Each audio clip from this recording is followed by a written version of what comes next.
So the other day, I did a reaction to Ola Runt for the first time. It ended up getting blocked here on YouTube, but it is up over on my Patreon, link down below in the description, for those of y'all that are interested in it, man. Unfortunately, the video did get blocked.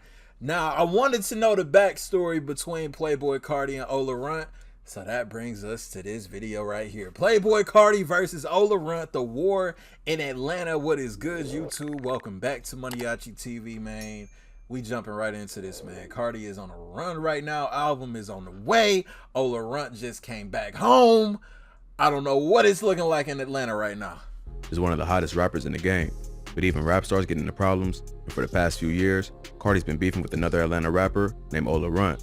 Here's a closer look. Hold on, bro. It's 10-17? Past few years, Carti's been beefing with another Atlanta rapper named Ola Runt. That's why he was locked up. Here's a closer look at the beef between Carti's Backstreet Homicide gang and Ola Runt's Front Street Henchmen. Playboi Carti is one of the most unique artists to blow up in the 2010s. His unusual delivery, fashion sense, and mysterious persona has helped him build a cult following and become one of the biggest names in hip-hop. That's what helped him stay relevant in the rap game for more than 5 years and continue to drop viral hits and influence trends. Carti was born in Atlanta, but grew up in Fairburn, Georgia. He always went against the grain and was determined to do his own thing. In high school, he played on the basketball team, but never went to practice, and eventually quit after getting into it with the coach. This is when he took rap serious. He skipped school to make music and worked at a local H&M to make money. After he graduated, he quit I ain't gonna lie, Carti looked like he would work at H&M, I ain't gonna cap. H&M to focus on his rap career full time. He first dropped music under the name Sir Carti in 2011 and changed it to Playboi Carti 2 years later. In 2014, he met the producer Ethereal from Awful Records, who helped him develop his sound. Eventually, he decided to move to New York City to take his career to the next level. He was living at his plug's house, which is how he met members from ASAP who used to come in and out of the spot. ASAP Bari introduced Carti to Rocky, who took him under his wing. That same year, Carti dropped tracks like Broke Boy and Fetty, featuring Dash and Maxo Cream. This helped him gain a buzz on SoundCloud and start to build an audience. He was featured on the track Telephone Calls from ASAP Mob's Cozy Tapes in 2016 and signed to their label the same year. He dropped his debut mixtape, Playboi Carti, in 2017, which featured hit singles Magnolia and Woke Up Like This. How did they do it? I know my shit, bro. I'm sorry y'all had to even see that, man. But no, 2017 Carti, that's when I first got introduced to bro, man. It was from Magnolia. I ain't gonna cap with you. In 2017, which featured hit singles Magnolia and Woke Up Like This, featuring Lil Uzi Vert. His mixtape was a huge success and took Carti's career to another level. He was featured on the 2017 XXL Freshman Class list and went on tour with Dreezy and Gucci Mane. Carti dropped his debut album, Die Lit, but Gucci signed his op in May 2018, which peaked at number 3 on Billboard. The album got a good response by critics and fans and featured guest appearances from Skepta, Travis Scott, Lil Uzi Vert, Chief Keef, Nicki Minaj, and more.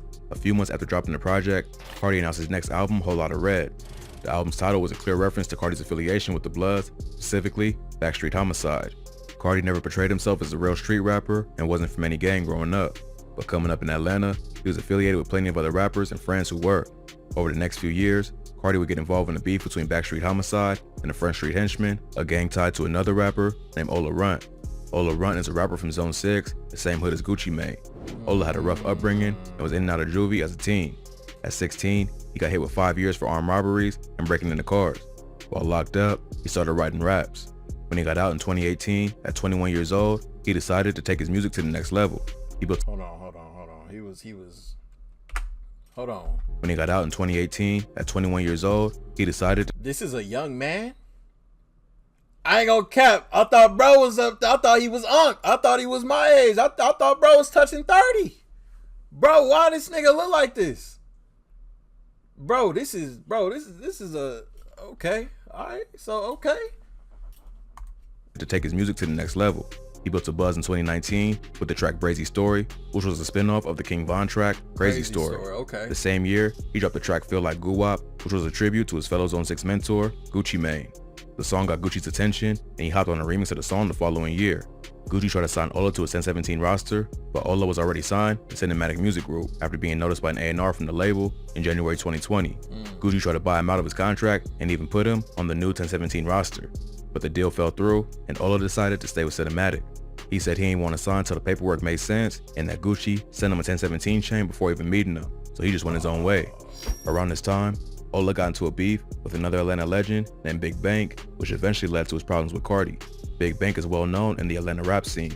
He's a rapper and the CEO of a record label called Duct Tape Entertainment, or DTE, and has connections to stars in the city like Future and Young Thug. He's also from Homicide Gang and is close to Playboi Carti, which is how Carti got wrapped up in the beef. According to rumors, the beef started after Big Bank got mad at Ola's pops after the rapper signed a cinematic music group instead of DTE.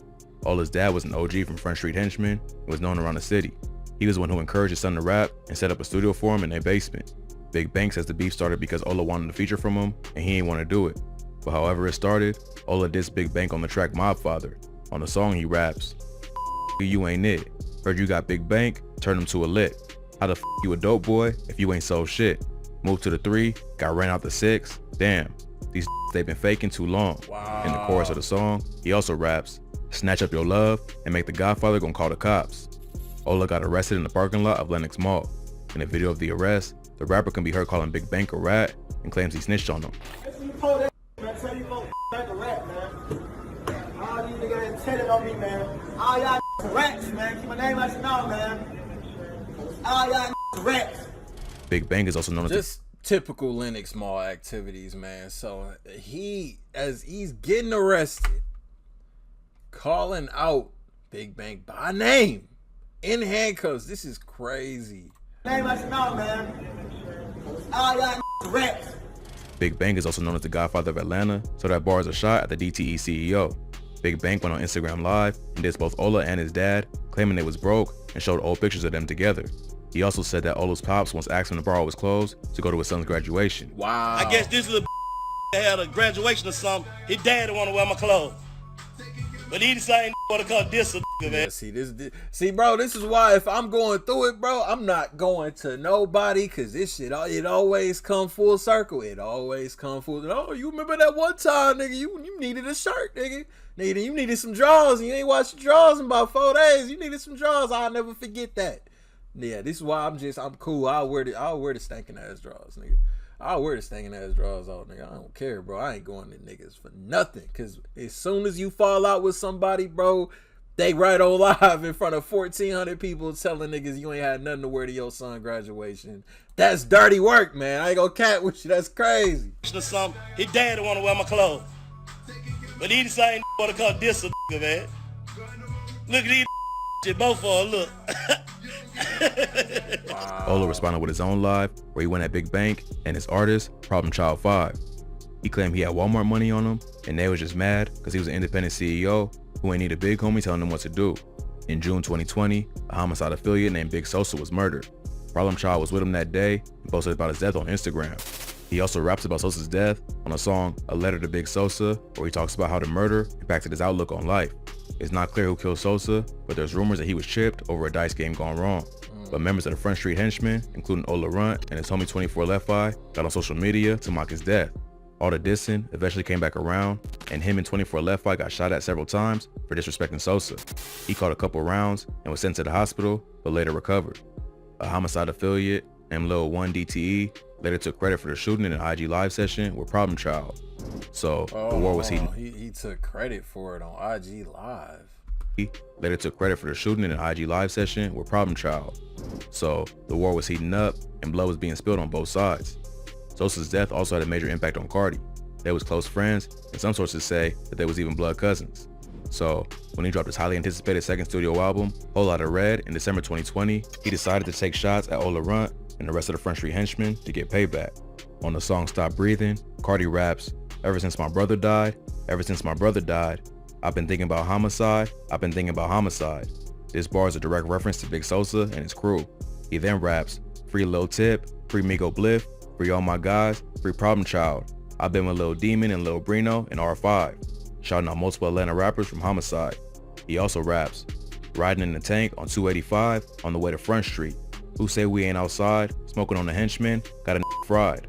I'm hanging with the Power Rules, hanging with the Fives. I got mob ties, I got mob ties." Okay, this is where it get kind of crazy for me. Now I knew, Carti gonna have some type of issue, and I've heard about Homicide Gang, and I didn't know like the inside of this whole situation.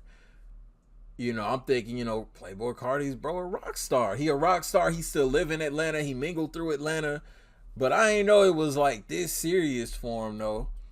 And it's like, bro, I know Atlanta's a big city, but I know cities like that, bro. I grew up in a city the size of Atlanta. It's big yet so small. Where you can run in, y'all mingle around the same places, y'all go to the same clubs, you go to the same bitch house. You know what I mean? Like, bro, Cardi, be careful, bro. I ain't gonna lie. I feel like Cardi got a lot more to lose.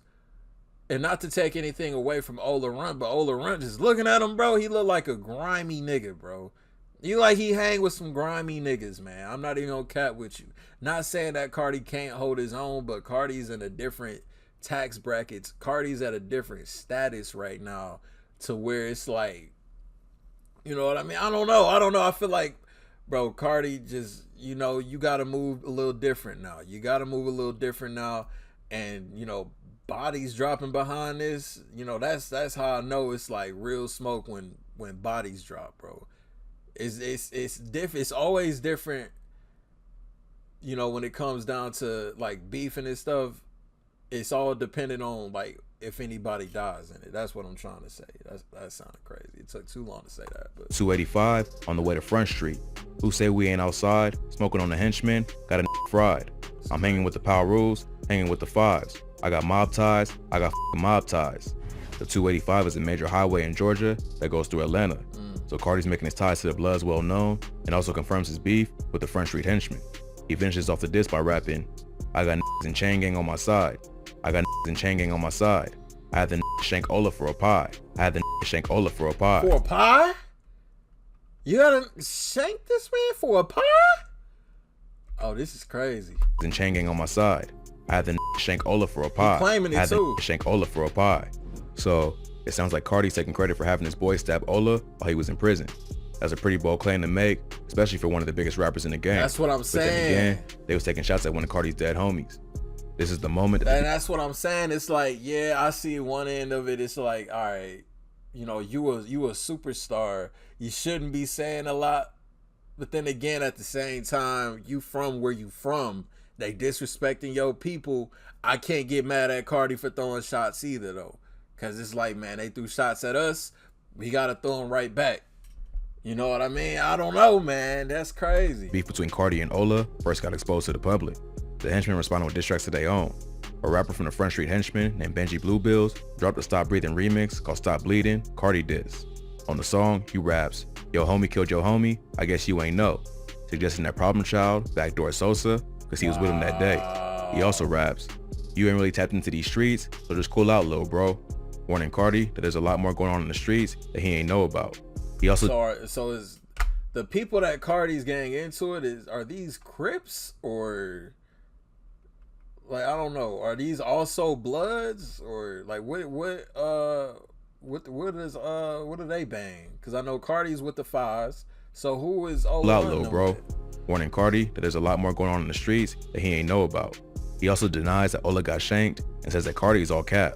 24 Left Eye also dropped a track called Whole Lotta Red where he takes shots at Cardi and arrests a Homicide. But Homicide suffered another loss after rapper R5 Homicide allegedly committed suicide while in the studio. R5 was close with Cardi and even got a shout out on Stop Breathing. He was also close with Sosa and dropped a project called Everything for Sosa in 2021.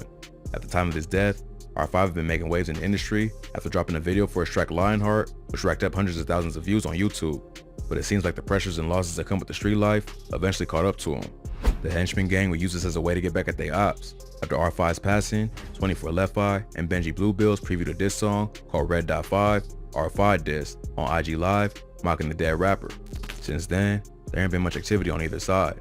Ola Runt is still locked up fighting a gun case after being arrested for possession of a weapon by a convicted felon. He out now. While behind bars, he dropped a project called America's Most Wanted, which had features from 24 Left Eye, Wu the Savage, and even Lil Xan. Meanwhile, Cardi's still at the top of the rap game and was featured on multiple songs on Kanye's Donda album. Hopefully, both rappers can put the past behind them and focus on their music careers. Cardi's too big of an artist to be beefing over street politics, and Ola has too many pending cases to be going at it with a superstar. But once blood been spilled and dead homies been dissed, all bets are off. So it might only be a matter of time before the war starts up again. It's hard, like, yeah, like bro say, man, like Cardi's too big of an artist. Ola got a lot of legal problems. But then again, blood's been shed, disrespect's been said. You can't really, you know what I mean? So this is interesting though. I kind of want a little more information though. I feel like there's a lot more to this issue between Carti and Ola. I know Ola just came home. He dropped a couple of songs. Carti's dropping too. I don't know where we go from here. I don't know. Y'all that are like, that keep up with Carti is. Then this video came out. The video I just reacted to came out 2 years ago. So this is a pretty old video. I don't know if Carti has spoken about Ola since then, or if they may have hashed this out by now, or if it's simmered down between both sides.